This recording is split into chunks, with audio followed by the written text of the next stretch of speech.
So I have a theory. It's a conspiracy theory, to be exact. I believe that a large portion of our education has been removed from the curriculum of every school and university across the nation, maybe across the world. I believe that this portion of the curriculum also happens to be the most important with regard to leading a happy, meaningful, and worthwhile existence. Lastly, I believe that the chaotic state of the world today is in due large part to our lacking this segment of knowledge and understanding. These beliefs started after I graduated high school and entered what grown-ups had always referred to as the real world. You know, enjoy school while it lasts, my parents would tell me. You'll miss it when you're living in the real world. But after a public education and 2.5 years of university, I understood what they meant. I found that I was totally unprepared for the realities of adult life. All the trivial information I memorized and recited on demand from my teachers and professors proved to be of very little worth. I couldn't call on it to secure gainful employment, pay bills, find love, overcome adversity, cope with trauma, or face any of the other challenges that daily present themselves. That's when I started to suspect that something was missing, that I'd missed a few important lessons somewhere along the way. What is the purpose of an education? Is it to prepare a young person for the challenges and nuances of the so-called real world? If so, I would argue that our institutions are failing in a profound way. Okay, so here's my theory. There's an entire discipline or subject matter that's missing from the curriculum. What's more, the content of this discipline underpins and connects all the other disciplines that are being taught in schools and universities all over the globe. Now, the part of me that wears a tinfoil hat wants to believe that this has been done in a deliberate manner. But let's not get into that today, my friends. Let's focus on the discipline itself. Living Well 101, the art of living. A class that focuses on the inner aspects of living. Our minds, our hearts, our thoughts and emotions, beliefs and intuitions. Schools teach us how to think to some extent. They teach us what to think. But they never tell you what a thought is, or how to choose what we think about, or better yet, how to stop thinking for a few minutes. They don't teach us the relationship between thought, emotion, and behavior, between mind and heart and self, the role of conditioning, common fallacies and biases, their causes and their effects. Does this sound trivial? I hope not. This is the stuff that gives life its meaning, texture, flavor, gives experiences their feel and meaning. This knowledge and the skills that go along with it make the difference between pleasure and suffering, contentment and misery, tranquility and turmoil. It all begins and ends with the mind, the psyche, the inner world that also happens to encompass the outer world. Hamlet said it best. Nothing is either good or bad, but thinking makes it so. Now, ironically, I first read this line in high school, where I dismissed it as nonsense. That's stupid. Sorry, that's a bad word. I shouldn't say that in front of my kids. That's silly. Of course things are good or bad regardless of what I think. Come on, Hamlet. But if only I had enrolled in Living Well 101, I might have gotten a little bit of extra guidance on this point, and it might have made more sense to me. Unfortunately, there is no enrollment for this class. We discovered the curriculum by chance or not at all. Now, I should note that as Unitarians, we are truly blessed. We receive lectures in the art of living every single Sunday.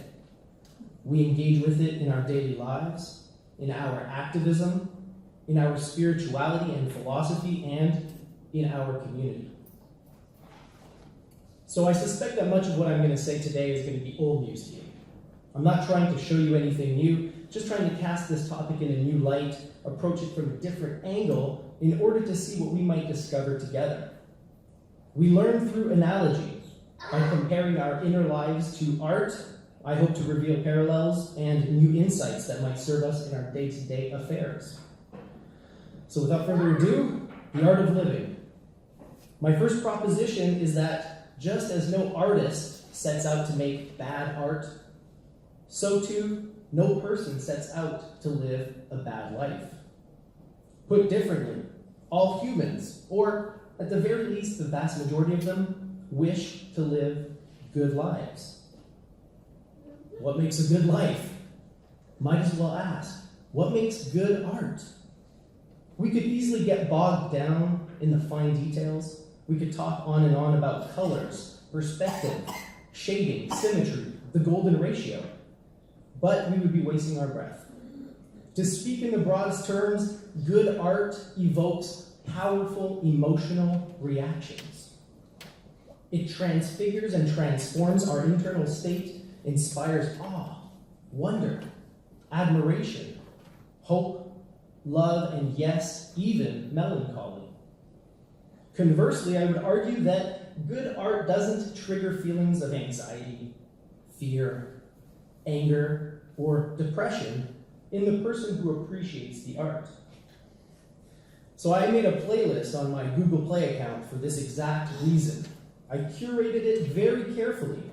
I chose songs that can bring me to tears, songs that can make me stand up in the middle of my crowded office and start dancing, songs that make me want to light a Molotov cocktail and start the revolution.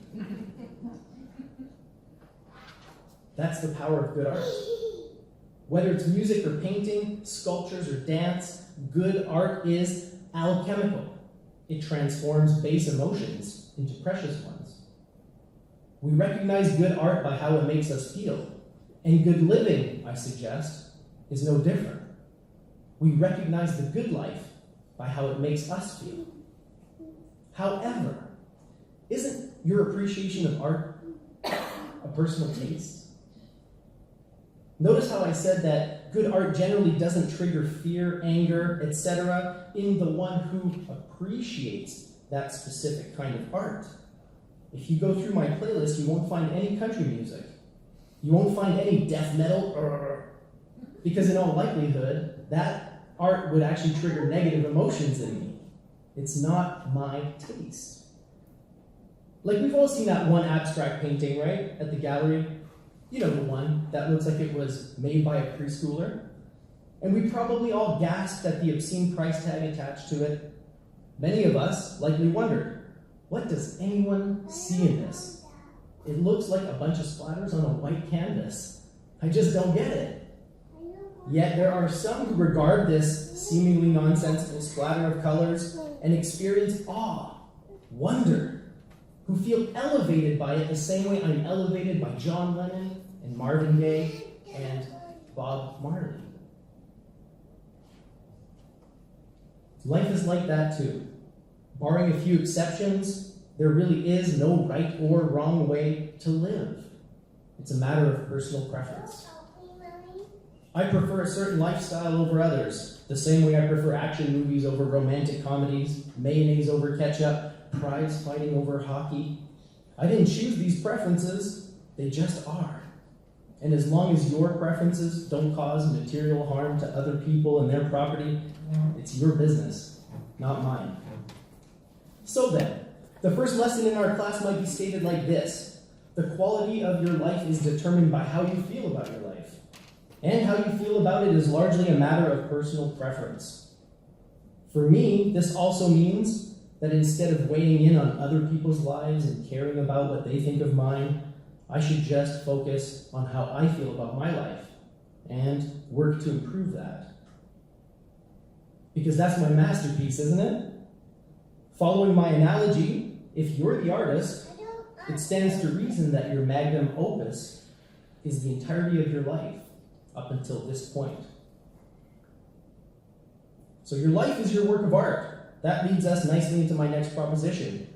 that you rarely get to choose the materials and tools you work with, that many, if not most, of your outer circumstances are dictated by forces that are beyond your control, that things often happen without our anticipation or consent, inconvenient things, painful things, traumatic things, and that we must determine how best to use these, how best to incorporate them into the greater masterpiece.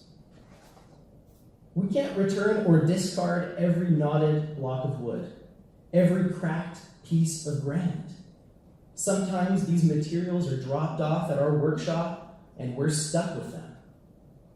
When that happens, we have to decide whether we turn this thing into something useful or try to ignore its inconvenient presence in our workshop.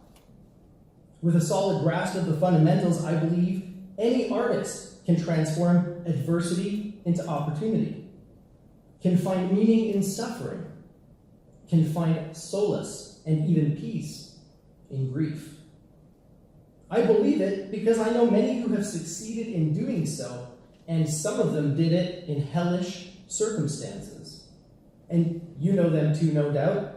Those rare individuals who traversed unimaginable suffering and emerged stronger, kinder, wiser, and more compassionate.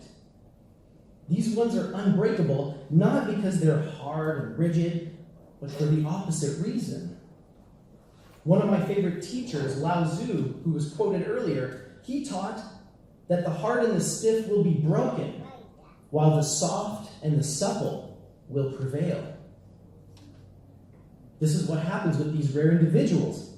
They bend, but they do not break. They adapt. They work with the materials life has provided them, instead of trying to work around them.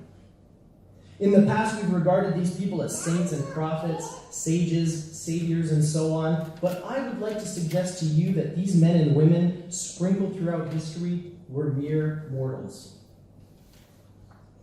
They were masters of their craft, artists of the highest caliber, but they were ordinary humans like you and I.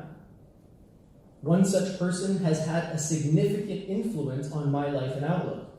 His name was Viktor Frankl, and his example is one I return to frequently. Now, if you know Frankl, I apologize for this, but I'll give you the Coles notes. Frankl was a neurosurgeon and a psychiatrist en route to a happy and successful life when World War II broke out. Now, Frankl, right at the onset, had the opportunity to immigrate to the United States and leave behind all of that. But he had aging parents who weren't doing well, and he decided to take a chance and to stay. And this, of course, led to him spending a number of years in the atrocious Nazi concentration camps. He survived torture, starvation, disease, and more miraculously, perhaps, the deep depression that overcame many of his campmates and led them to surrender to the horrors around them. Frankl lost everything and everyone while he was in that camp, including his wife and the parents for whom he had stayed behind. His book, Man's Search for Meaning, is an account of these years, accompanied by his observations about human psychology. Now, since being published in 1959, it has sold 12 million copies. It still sells out to this day, and it has been frequently described as a life-changing book with good cause. It has helped so many people cope and overcome adversity, tragedy, suffering. Like, for instance, the Israeli soldier who lost both of his legs in the Yom Kippur War. Overwhelmed by depression, the soldier was near contemplating suicide. Then, one day, the nurses noticed a sudden transformation in his outlook. When a friend visited, he remarked on this, and the soldier, in answer, handed him a copy of a book. Guess what book it was? Then another reader became a quadriplegic after a car accident. He read Frankl's book, and he actually went out and wrote to the author to thank him. And in that letter, the person who had become a quadriplegic said something very simple, yet very profound, and it was something that came from the book. He told Frankl, he said, "I realized I broke my neck, but it didn't break me." Ooh. This is precisely what I meant earlier when I talked about what we can do with those ugly shipments of material, those bum situations that get dealt out every once in a while. It's alchemy. Frankel went through all of these horrible experiences, and what came out of it was something beautiful and helpful, and it's something that he created out of that suffering. I believe we can all do this. Maybe not in those circumstances. I mean, those are obviously extremes, but if somebody can do it in a Nazi concentration camp, surely we can do it with our mild inconveniences. And Frankel agrees with me. He even says so himself. He talks about it this way. He says, "We who lived in concentration camps can remember the men who walked through the huts, comforting others, giving away their last piece of bread. They may have been few in numbers, but they offer sufficient proof that everything can be taken from a person but one thing, the last of the human freedoms. To choose one's own attitude in any given set of circumstances, to choose one's own way." It's a powerful quote, but like so many sound bites, it leaves out the most important part. How? How can we tap into the last of the human freedoms? How can we choose our attitude in any given set of circumstances? There are undoubtedly many techniques, many practices, many ways of doing it, but it all depends on understanding a fundamental principle, that life, like art, is all about relationships. The relationship between different colors, different shapes, different instruments and notes, different textures and angles, ratios. Likewise, it is crucial that we understand the relationship between our thoughts and emotions and actions. If our attitude is the result of thoughts and beliefs and we have some power over these, then we can indeed adjust our attitude as we wish. We only need to discover the kind of thoughts that lead to the desired attitude, and then make a concerted effort to think these thoughts over and over and over again. Another one of my teachers, Marcus Aurelius, wrote that the soul is dyed by the color of our thoughts. Our soul is dyed by the color of our thoughts. You can say our hearts. You don't have to say soul if you don't believe in that. That's cool. But essentially what it means is that your attitude is a reflection of the thoughts you habitually think. So that's a big one. But perhaps more importantly than all of this, art is about the relationship between content and context, between what is there and what is absent. The pianist Artur Schnabel expressed this principle brilliantly in an interview he did with the Chicago Daily News. When asked how he managed to handle the notes so well, he replied, "The notes I handle no better than many pianists, but the pauses between the notes. That is where the art resides." Well, I would suggest to you today that the ability to choose your attitude regardless of circumstance also lies in the pause.